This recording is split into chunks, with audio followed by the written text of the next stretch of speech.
Salam, hər vaxtınız xeyir, əziz izləyicilərimiz, dinləyicilərimiz. Tech Nəsli podkastının növbəti buraxılışında sizləri xoş gördük. Podkastımıza Dördüncü Sənaye İnqilabının Təhlili və Koordinasiya Mərkəzinin, eləcə də Tech Azerbaijandakı nümayəndəliyinə birlikdə baxırsınız. Bugün çox maraqlı bir mövzuya toxunacağıq. Bugünkü mövzumuz blokçeyn texnologiyaları və kriptovalyutalar haqqında olacaq. Biz bu terminləri çox eşitmişik, amma bunlar haqqında çox detallı məlumatlara malik deyilik. Ona görə də bugün qonağımızla, eksklüziv bir qonağımızla bu mövzuya toxunacağıq. Bugünkü qonağımız dünyanın ən böyük kriptovalyuta şirkətlərindən biri olan Binance'ın MDB regionu üzrə marketinq meneceri Alisa Prokopivdir. Və Alisa, xoş gəlmisiniz. We welcome you in our podcast. Thank you so much. It's a pleasure to be here. I'm happy to be joining the Women in Tech and the Forcing podcast today. Nəhayət çox mürəkkəb mövzuda, çox sadə dildə biz danışacağıq, biz suallarımızı verəcəyik və Alisa xanıma mənim ilk sualım əlbəttə ki Binance haqqındadır. Binance ümumiyyətlə nədir, nə üçün yaradılıb və siz orada nələr edirsiniz? So Binance is a leading blockchain ecosystem, which is the largest in the world currently by the amount of traded funds and by the amount of users. So in simple words, if Binance was a country in the world, it would be the 8th largest country by the population. So imagine a country of crypto enthusiasts who are all living together and trading crypto. That's what Binance is.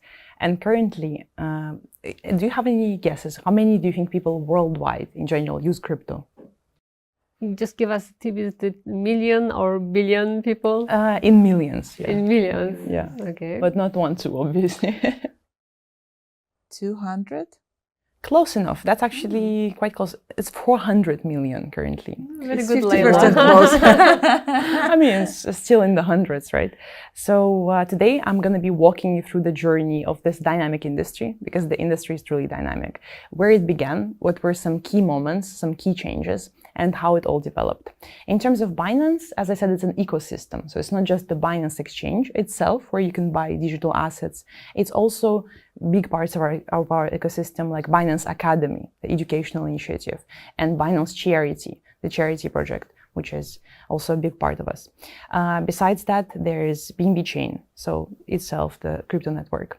Mənim növbəti sualım Alisa xanıma olacaq. Ümumiyyətlə Bitcoin nədir? Yəni bu sahəyə yeni gələn insanlar üçün Bitcoin biz tez-tez eşidirik mediadan, saytlardan. Bitcoin nədir və o nə üçün istifadə olunur? So in general, the crypto story starts in 2008. And it starts with Bitcoin itself. So Bitcoin was created by an individual, an anonymous one, or a group of individuals, we don't really know, named Satoshi Nakamoto. And the vision was that it's a new revolutionary, decentralized, and peer-to-peer financial system. So Bitcoin basically is the very, very first digital currency that there is. So the reason why it's important is because it provides a new way to transfer money securely and safely between individuals. That's why But in digital world, right? Obviously, in digital wallet. So you will say we would like to exchange, make a transaction, right? We would usually just take out our money and just exchange money, or make a transfer, right, through one of the big banks here. But in crypto, you don't hold the physical assets. It's all stored on the blockchain in the computer. So fully digital assets, and Bitcoin was the first cryptocurrency that started this movement. You can never touch it, but be sure that it exists. Yeah, so we'll get into that deeper. So how does it work? Why is it secure? I'm going to tell you that today as well. Alisa xanım, siz yəni ki belə deyək intronu elədiniz, amma sonra dediniz ki biz daha dərinliyə gedəcəyik. Ona görə düşünürəm ki elə biz hələ ki növbəti mövzuya keçmədən elə Bitcoin hissəsində də elə dərinə gedək. Və mənim sualım odur ki, Bitcoinin xüsusiyyətləri nədir və onun arxasında olan məntiq nədir? Yes, so Bitcoin itself is a currency, right? And a lot of people confuse the currency itself, so cryptocurrencies, with blockchain. So the reason why it's different is because it's built on blockchain. What is blockchain? Let's say, because my grandma, she asks me sometimes, what do you do for work? And it's not easy to explain. So the example you could give to your family member, right, who's asking you that, is blockchain is this big book where every transaction is written. And the best part about this book is no one can come in and change it. right? So all the transactions that you make between all the individuals, they're written in this book. So this is what blockchain is. This is how we record transactions, and it's stored on many different computers, right? So it's not like, let's say it's a library, right, with books. It's not one librarian who stores all the books. It's like 1,000 or like many librarians, right, all around the world. So if you were to come in and ask a librarian to change the info, they wouldn't be able to, because there are so many different computers. So in simple words, it's code, which is stored on many different laptops, which records all the transactions, which makes it transparent, because anyone can come in and check what was the transaction, how much was transferred, when is it made. So that's what makes Bitcoin secure and other currencies secure and transparent. Mənim üçün növbəti sualım Alisa xanıma olacaq. Ümumiyyətlə Binance bir kriptovalyuta şirkətidir və onun toollarından istifadə edərək bu sahə ilə necə məşğul olmaq olar? Biraz bizə blokçeyn texnologiyalarından danışdı, amma mən istərdim ki, bu sahəyə gəlmək istəyən və bu texnologiyadan istifadə edərək kriptovalyutalarla müxtəlif işlər, əməliyyatlar etmək istəyən insanlara o necə edəcəkləri haqqında məlumat versin.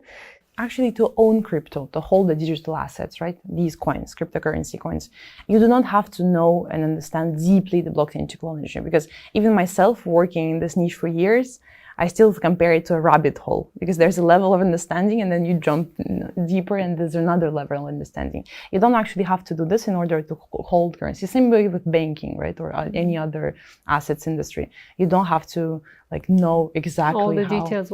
Yeah, you can just download an app where all the instructions are given and everything is simplified. And hence the mission of Binance as an educational player.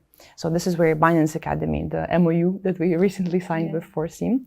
Binance Academy is part of Binance, where we store all the information about blockchain, about cryptocurrencies, about all digital assets explained in simple words. So I would say the first step would be to go in and to do your research. So you would read a bit about what things are, at least the basic level. And it's all available in Binance Academy. We do not charge any money for the courses. So the tuition is absolutely free of charge, of course. Right? It's free education, because the mission is to educate. This is how you get people into the industry. And currently around 23 million users worldwide have been using Binance Academy to get knowledge. So first you educate, then another step would be to actually touch it, so to try it. I would say, if I was to do that, right, I would download the Binance app and to start out open light mode, because the pro mode is very complex. And when opening up the light mode, I would just start exploring, checking different functions, watching tutorials, seeing how things work. In general, it's a simple process. So you download the app, you sign up with your email or your phone number, then you pass a KYC procedure, which just involves taking a picture of your passport and your face. And then if you want to try depositing the funds, this is something you can do as well. But I would always recommend to do the research before you invest into anything, because you have to know the projects before you actually buy anything, if that makes sense. Alisa xanım, siz danışdınız Binance Akademiyasından və yəni ki, Binance istifadə qaydalarından, yəni necə Binance insanlar keçid edə bilərlər, orada ondan istifadə edə bilərlər və əlbəttə ki, auditoriya maraqlıdır ki, bəs onlar məhz orada nələr edə bilərlər və nə üçün istifadə edə bilərlər, yəni ki, oradan hansı faydalar gələ bilər insanlara, ondan istəyərdim ki, danışasınız. So some of the reasons why people use Binance is because we have one of the largest selections of cryptocurrencies that there is online, which you can trade. So the purpose is, right, how do people use it? So it can be an asset to send money to different individuals. And it solves a big issue with actually financial transfer abroad, right? Because it can be not easy sometimes. Another reason is, besides storing value, right, you can invest into it. For example, if you believe into a project which you found online, you did your research, and you feel like this is something you would be interested in, similarly to stock exchange, you can invest into this product if you believe that there is actually going to be return on investment, right? But here again, we cannot give any financial advice. Everyone has to do their own research before they invest. So that's some of the reasons. We give several advanced tools. You don't have to be an expert in trading, like 24/7 sitting with graphs. We can give very simple stuff, like, for example, dollar cost averaging, right? So you would invest into a certain token coming in different transactions. So you would cost average what you're investing. I would say mostly people who go into crypto and who use Binance are already investors, and they want to try a different aspect. So the decentralized finance is known for more volatility, right? So there is more risk, and hence there is more opportunity, like with every product that involves risk. Çox sağ olun Alisa xanım. Bu məncə daha aydın oldu. Mən isə növbəti suala keçmək istəyirəm Leyla. Növbəti sual isə ondan ibarət olacaq ki, Binance şirkəti məsələn bu qədər istifadəçilərin orada olan hesablarının təhlükəsizliyini necə təmin edir? In Binance, our user security is our top priority because we have to make sure that all the funds are safe. So there are a couple ways how we ensure it. The first one is quite easy. I'm pretty sure you've seen it in your other financial apps. It's two-factor authentication. Yeah. Right? So anytime you want to make a transaction, there's an extra layer of security, which involves sending yourself an email or an SMS code. Right? So if someone knows your password by chance, they cannot access it without the second factor, which is, as I said, a notification. The second one is advanced encryption, right? So we use protocols to protect user data and transactions. So personal details, transaction information, how much money, who sent anyone. So this information is secure because it's advancedly encrypted and it cannot be accessed by public, right? Because it's secured. The third way is SAFU fund. And Binance users know about this one. This is a portion of trading fees that is allocated to a special fund. Imagine like a safe box with all the funds of users. So in case there are any security breaches or hacks, we are pretty sure we've all heard about these. This special fund protects all the user assets. Və mən sualıma keçirəm. Deməli, biz indi belə deyək, Binance-dan danışdıq, cryptocurrency, blokçeyn və s. Amma yenə də bu mövzu insanlardan çox uzaqdır. Ona baxmayaraq ki, 400 milyon insan həmin bu sahədə artıq hansısa işlər görür. Amma həmin o mövzu ətrafında çoxlu miflər var. Yəni ki, insanlar çox sual verirlər özlərinə.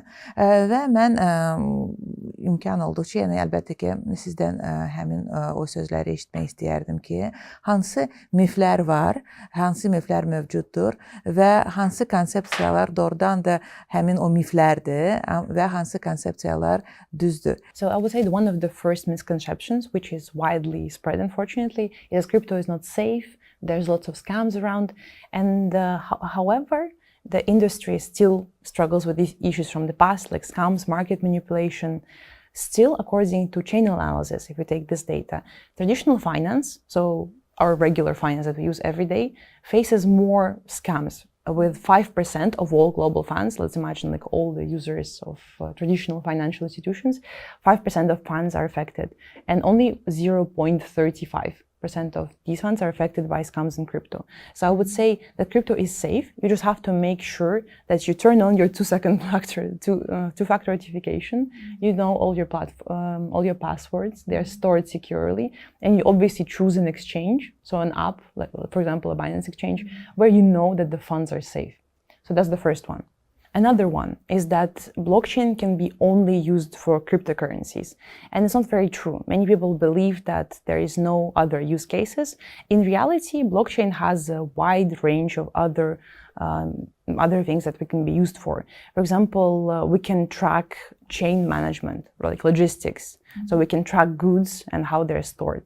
It's also used in healthcare to store patients' records, right? For example, would be, imagine your hospital, and you would love to keep all the records, but you need to keep them safe. So hence you would keep them in blockchain because this data cannot be altered post factum. If it's saved, if it's on the list, then it's already there. So there are a lot of benefits to blockchain, like transparency, immutability, centralization. So there are quite a lot of niches that can benefit from this technology. Another common myth is that cryptocurrency are a passing trend, they're going to go away, there is no long term, it's short. It's a bubble. You've heard you've heard this one before, right? But in reality, crypto has been here since decades, and it has shown a lot of resilience and a lot of growth. So with more regulations coming in, we're still seeing a lot of potential, and it's just going to be a defined regulated zone where other industries as well can benefit from this technology. Növbəti sonuncu sualımız isə ümumiyyətlə kriptovalyutaların növbəti illərdə olacaq inkişafı ilə əlaqədardır.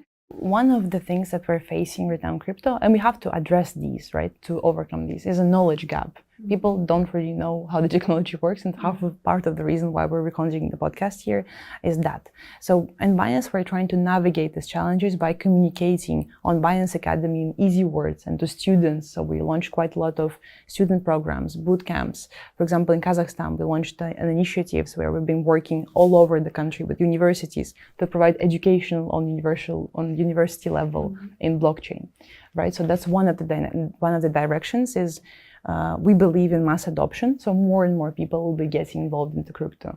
Currently in Binance, we have over 220 million users worldwide. As I said, remember, 8th largest country.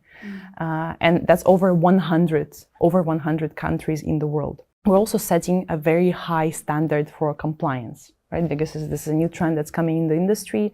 We're aligning with regulators, we're working with them, and we're ensuring that it's a safe and regulated environment. So innovation is at the heart of what we do in Binance. This is why we're here and we're testing new technologies and constantly investing into them and trying new products and gathering user feedbacks. Users are always at the heart of what we do. So at Binance, we're tackling these challenges, the ones that I've just named heads on, and we're continuing to pioneer the advancement of crypto technology. And we've actually just recently launched a new community, Binance Azerbaijani community, which you can join to get to know the industry, to talk to the like-minded individuals, right? Ask some questions. And we're also inviting all of us who are interested to join in on the Angel program. The Angel program is the volunteering program. We always call the Angel the heart of Binance. So these are the folks that help users understand the technology better and explain in simple words and guide them for this. Because you do need help because the industry is still quite complex, even though we're working on decomplexing it. Mən də qeyd etmək istəyirdim ki, ümidvaram ki, biz daha çox qadınlar görəcəyik həmin bu sahədə. Çünki qadınlar kifayət qədər azdır. Ona baxmayaraq ki, bugün bizimlə burada Alisa xanımdır, Binance-ı təbliğ edir, amma istərdik ki, daha çox qadınlar qatılsın. Beləcə biz bugünkü podkastımızın da sonuna gəldik. Bugünkü podkastımızda Alisa Binance şirkətindən bizim qonağımız oldu. Biz isə sizlərlə hələlik sağollaşırıq, amma sağollaşmazdan öncə mən qeyd etmək istəyirəm ki, əgər sizin bizə suallarınız olarsa və ya yeni mövzularda hansı mövzularda danışmaq istəyirsiniz bizimlə, bunu bizə komment bölməsində bildirin və ən sonda da qeyd etmək istəyirəm ki, Nəsli podkastına Dördüncü Sənaye İnqilabının Təhlili və Koordinasiya Mərkəzinin və eləcə də Təşkilatının birgə təşkilatçılığı ilə baxırdınız. Sağ olun. Sağ olun.